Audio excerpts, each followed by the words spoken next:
Bəli, ard-arda iki yanğın və partlayış hadisələrindən sonra elə bu hadisələrin niyə son zamanlar çox baş verməsi ilə bağlı bir araşdırma təqdim edəcəkdim. Amma reportajda müsahiblərdən birinin, ev sakinlərindən birinin fikri diqqətimi çəkdi. Evdə qaz sızırdı və dəfələrlə qaz idarəsinə müraciət etmişdim. Əslində bu indi təqdim edəcəyim reportajın həm də bir cavabı oldu. Bəli, son zamanlar rayon yerlərində ard-arda yanğın və partlayış hadisələri baş verir.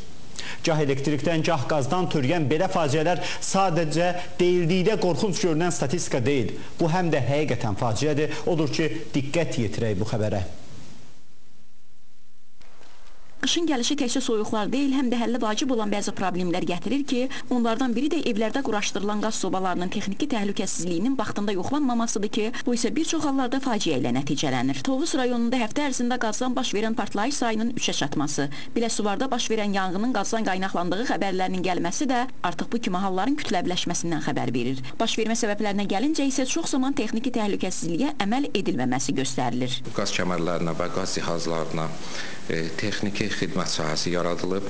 Həmin sahənin əsas vəzifəsi mənzil daxili qaz xətlərinə, qeyri-qanuni birləşmələrə nəzarət etmək və abonentlərimizi təbii qazdan təhlükəsiz istifadəsi ilə bağlı maarifləndirməkdən, təlimatlandırmaqdan ibarətdir. Kimi qaz borusunun odun üçün nəzərdə tutulmuş sobanın içinə qoyur, kimi qeyri-qanuni qaz borularından istifadə edir. Bu kimi qanunsuzluqlarsa çox zaman böyük faciələrə yol açır. Odun peçinin içərisinə qaz xətti çəkilib, şlanq birləşmə ilə və başlıq hissəsinə bir dəmir parçası qoyulmuşdu və təbii qazdan bu cür istifadə edirdi.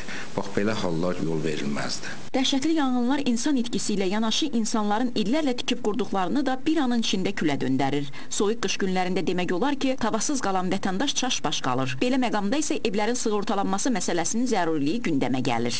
Müraciət edilən insanlar olur ki, biz onları sığorta elə bilmirik. O səbəblərdən ki, onlar əmlakın onlara məxsus olduqları ilə bağlı hər hansı bir sənəd təqdim edə bilmirlər. Ya ümumiyyətlə əmlakın heç bir sənədi mövcud olmur. Bu baxımdan sığorta şirkəti də həmin sığorta predmetinin mövcudluğunu və sığortalıya aid olduğunu təsdiq edən sənədlər tələb edirlər. Ehtiyatlı igidin anası ağlamaz deyirlər. Ona görə də başımızı təhlükəsizlik yastığına qoymağımız bizi bəlalardan hifz edə bilər. Bəturə Nəbiyeva, Vüqar Məmmədov, Space.